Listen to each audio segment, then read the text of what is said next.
Tudo bem com vocês? Aqui é o professor Roberto Barbosa, formador de Educação Física. Vamos para mais uma aula do sexto ano?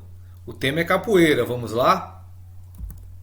Então a capoeira, ela, além de ser luta, além de hoje ser esporte, é uma prática esportiva que envolve muitas coisas e que traz o seu aparato cultural muito riquíssimo, pois a sua construção social foi feita a partir de uma luta muito importante, ou seja, foi criada a partir de uma arte marcial, uma luta muito importante que era de liberdade. Então as pessoas, elas ansiando uma liberdade, no caso as pessoas escravizadas, que era a população negra naquele período, elas tinham a capoeira como uma ferramenta e assim usaram, e até hoje essa capoeira ela é utilizada para outras formas de lutar. Isso por quê? Porque a capoeira tem lutas muito maiores do que isso. Então, desde do ambiente em que ela se encontra, desde as pessoas que a praticam, tudo isso faz com que ela tenha um trabalho árduo a mais. Então, quando nós pensamos e comparamos com outras lutas, por exemplo, as outras lutas elas acabam se concentrando apenas nos seus golpes, nas suas habilidades, nos seus treinamentos, nas competições.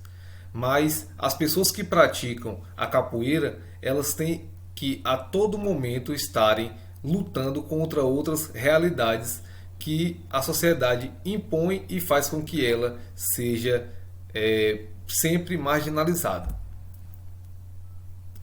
Uma luta muito importante, e eu diria que é a mais importante que a capoeira tem, é a luta contra o racismo. Então, desde a sua criação, quando a população negra ainda morava nas senzalas ali quando era escravizada, depois quando foi criar os quilombos para como sendo uma forma de fugir, uma forma de resistência, no período também as quais ela conseguiu a liberdade e a libertação de toda a população negra, ela luta contra o racismo desde esse tempo.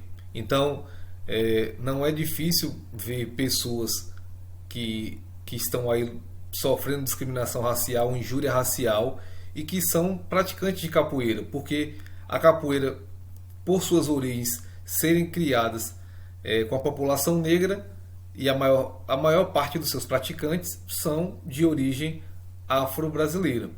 Então eles constantemente estão lutando para que os seus movimentos, as suas competências, as suas habilidades sobressaiam a cor da sua pele. E com isso, com essa questão racial, trouxeram vários outros preconceitos e possíveis discriminações no ambiente da capoeira. Como, por exemplo, logo após acontecer a libertação dos escravos, o Comando Nacional fez com que as populações escravizadas fossem marginalizadas, ou seja, eles levaram essa população que até então vivia próxima ao centro, às margens, para a construção das comunidades que hoje também só podem ser reconhecidas como favelas. Então houve essa construção a partir desse período. Houve a questão também de criminalizar qualquer prática de capoeira como um ato de capoeiragem. Então as pessoas elas eram presas e multadas se estivesse jogando capoeira naquele período entre o final do século XIX e o início do século XX. Com isso vieram também outras questões em relação ao preconceito mesmo para com as pessoas. Por exemplo, a capoeira ela era muito praticada no Rio de Janeiro,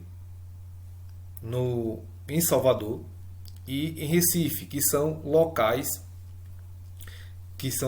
em que há uma característica geológica de ser litoral e com isso a umidade é um local quente e com umidade alta. Então as pessoas que jogavam capoeira lutavam naquele período, eles lutavam no céu aberto. Quando nós estamos em um ambiente que há uma temperatura elevada e com bastante umidade, a evaporação do nosso corpo ela não acontece de forma eficaz. Então a, tanto o líquido, no caso o suor, quanto as gorduras que são secretadas pelas glândulas sebáceas, elas ficam na nossa estrutura. Então, com isso e com as baixas condições de higiene que a sociedade não fornecia, de condições sanitárias mesmo, de ter rede de esgoto, enfim, as pessoas acabavam estando em ambientes que não tinham um bom odor ou que o seu próprio corpo não tinha uma limpeza necessária por esse motivo, por ter essa questão discriminatória. Então, com isso, vieram surgir vários vocabulários, como dizer que todo negro fede. Vieram surgir outros vocabulários, como preto só faz burrada, se não faz na entrada, faz na saída.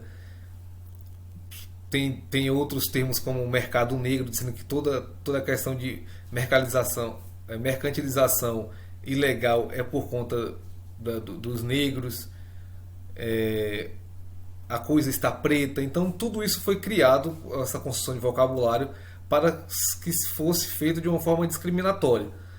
Assim também, como a capoeira tem origem da matriz africana, então também tem as discriminações por conta da religião. Então, como muitos capoeiristas são do candomblé, eles também sofrem essa discriminação religiosa que existe aqui no nosso país e é muito severa para a população negra. Já a capoeira nos dias atuais, ela tem algumas vertentes e algumas realidades diferentes. Por exemplo, hoje as capoeiras elas podem ser encontradas em clubes, em academias de luta, elas podem ser trabalhadas como forma pedagógica, como forma de reabilitação. Então, essas instâncias acontecem dessa forma. Então, a capoeira pode ser desse jeito. Mas o que na realidade, o que acontece no Brasil, é a capoeira sendo disseminada através de projetos sociais, pois as pessoas de baixa renda, que é uma população majoritariamente negra, ela precisa absorver essas características socioculturais da capoeira, além de ter uma oportunidade de trabalhar o corpo como forma de saúde, de lazer, com o movimento que é feito através da capoeira. Então, existe as pessoas que conseguem fazer a capoeira de forma mais sistematizada, com alguns equipamentos, com um ambiente mais estruturado, climatizado, e outras que fazem em vários locais que não têm condições necessárias. Entretanto, a estrutura dos golpes da capoeira ela não sofre com isso. Ela não sofre com essa questão da melhoria da estrutura, pois a capoeira ela é muito ampla e a questão do jogo faz com que ela tenha que o atleta ele faça esse jogo de cintura para conseguir desenvolver melhor. Mas é claro que se uma estrutura é melhor, se o ambiente é mais climatizado, você tem melhores equipamentos, você vai ter condições melhores para executar aquele movimento quando for exigido.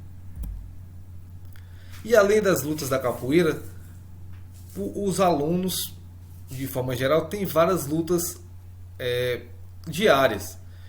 Tem alunos que tenham dificuldade para ir à escola, que não querem ir por vários motivos.